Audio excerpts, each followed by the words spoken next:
Assalamualaikum semua. Okey, hari ni saya nak tunjuk hasil renovation dekat Sunway Nexus Petaling Jaya.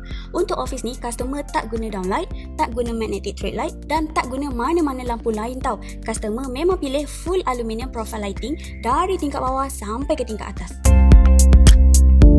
Kenapa aluminium profile? Sebab lighting ni bagi cahaya yang lebih rata, lebih clean dan nampak ultra modern. Bila satu office guna satu jenis lighting saja, mood dia jadi konsisten dan premium. Lighting ni bukan sahaja cantik tau, tapi tahan lama, senang servis dan tak panas.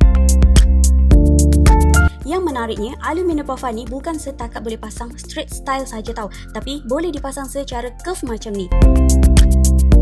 Dan untuk bahagian curve ni pula, ia terhasil dengan menggunakan gypsum board. Gypsum board ni bukan hanya untuk ceiling dan partition sahaja tau. Sebenarnya serbaguna, boleh install dekat banyak ruang dan sesuai untuk design yang moden. Kalau korang nak buat office atau rumah dengan vibe macam ni, kami ada semua material yang korang perlukan. Dari lantai sampai ke ceiling, harga pun harga kontraktor. Kontak saya sekarang atau datang terus ke kedai kami di Taman Sri Manja, Petaling Jaya.